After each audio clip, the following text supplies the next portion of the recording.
भारत में रहने वाले नेपाली भाषी लोगों के लिए, गोरखाली लोगों के लिए वो दिन सबसे महत्वपूर्ण दिन था।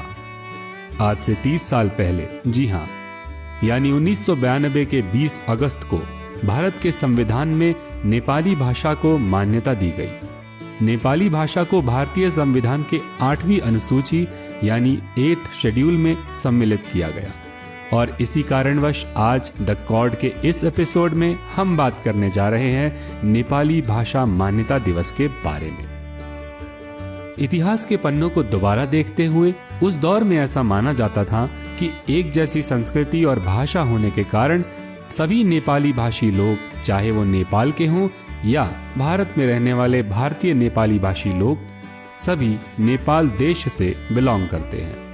इस बात पर कंफ्यूजन और ज्यादा बढ़ी जब 31 जुलाई 1950 को भारत और नेपाल के बीच एक अंतर्राष्ट्रीय मैत्री संधि पारित की गई, जिसके अनुसार दोनों देशों की सीमा एक दूसरे के नागरिकों के लिए खोल दी गई और उन्हें बिना रोक टोक एक दूसरे के देश में रहने और काम करने की अनुमति मिली। और 1956 में जागृत गोरखा के एडिटर श्री आनंद सिंह थापा एवं उनके साथी श्री नरेंद्र सिंह राणा और श्री बीर सिंह भंडारी द्वारा तत्कालीन राष्ट्रपति श्री राजेंद्र प्रसाद जी को नेपाली भाषा के कॉन्स्टिट्यूशनल रिकॉग्निशन के लिए एक मेमोरेंडम भेजा गया। इस मांग की गूंज सर्वप्रथम देहरादून से शुरू हुई और फिर दार्जिलिंग, सिक्किम एवं अन्य उत्तर पूर्वी राज्यों तक इसे पहुंचाया गया।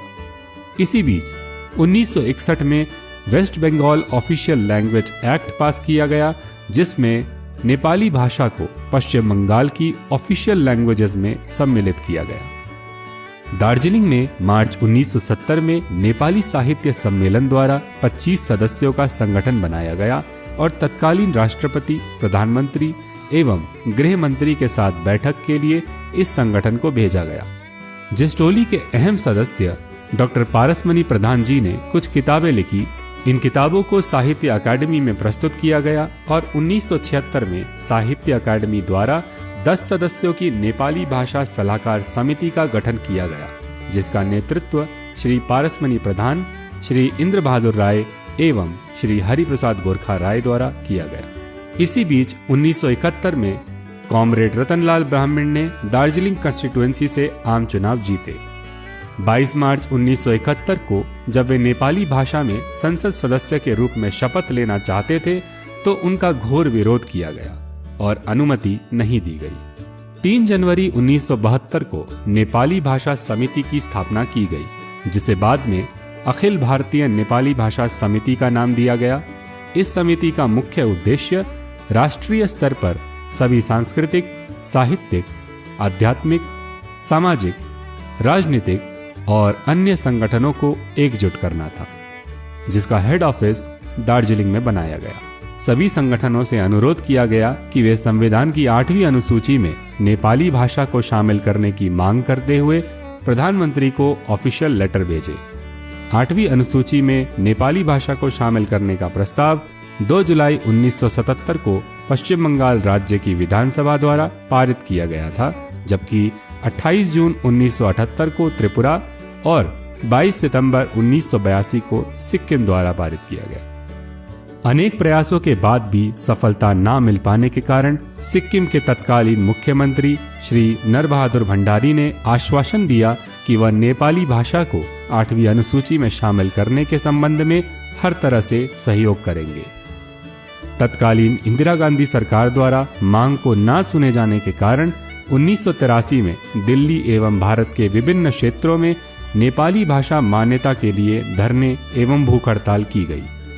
मांग करने वाले सभी नेपाली भाषी भारतीयों की आशाएं कम हो रही थी। तभी 11 और 12 जून 1990 को गैंगटॉक, सिक्किम में अखिल भारतीय नेपाली भाषा सम्मेलन का आयोजन किया गया। इस 2 दिवसीय सम्मेलन ने भारतीय नेपाली राष्ट्रीय परिषद नामक एक नई ऑफिशियल बॉडी को जन्म दिया, जिसका उद्देश्य संविधान की 8वीं अनुसूची में नेपाली भाषा को शामिल करना था। इसकी अध्यक्षता मुख्यमंत्री श्री नरबहादुर भंडारी जी ने की। यह संगठन आंदोलन को अगले स्तर तक ले गया। कई सांसदों से समर्थन लेने के लिए श्री नरबहादुर भंडारी जी खुद दिल्ली गए थे। तब की बदलती हुई भारतीय सरकारों ने कई कोशिशों के बाद भी परिषद की बात नहीं मानी, लेकिन 1991 के आम चुनाव में श्रीमती दिल कुमारी भंडारी जी, श्री नर बहादुर भंडारी जी की पत्नी, सिक्किम में मेंबर ऑफ पार्लियामेंट के रूप में चुनी गई, जो नेपाली भाषा प्रेमियों के लिए एक महत्वपूर्ण मोड़ था। उन्होंने इस मुद्दे पर एक प्राइवेट बिल पेश किया, जिस पर 24 अप्रैल और 8 मई को संसद में चर्चा हुई। इस लंबी चर्चा में श्रीमती दिल कुमारी भंडारी जी ने विरोधी पार्टियों की कई शंकाओं को दूर किया। उनके कठोर प्रयासों और दृढ़ विश्वास के बाद 20 अगस्त 1992 में नेपाली भाषा को अन्य 2 भाषाओं कोंकणी और मणिपुरी के साथ इंडियन पार्लियामेंट में पूरी मेजॉरिटी के साथ सम्मिलित किया गया।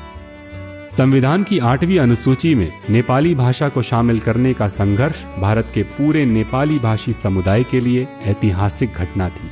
श्री आनंद सिंह थापा द्वारा भेजे गए मेमोरेंडम से लेकर 20 अगस्त 1992 तक का ये सफर असफलताओं और कई पीड़ाओं से होकर गुजरा। इस ही साल 2022 में सिक्किम राज्य ने नेपाली भाषा मान्यता दिवस को राज्य में ऑफिशियल हॉलिडे भी घोषित किया है। हम आखिर में आपसे कहना चाहते हैं कि नेपाली भाषा को मान्यता दिलाने का ये संघर्ष आसान नहीं था, लेकिन सफलता जरूर मिली और अब नेपाली भाषी लोगों की नई पीढ़ी पर यह जिम्मेदारी आती है कि वो नेपाली भाषा का कितना महत्व रखते हैं और इसे किस तरह आगे बढ़ाते हैं।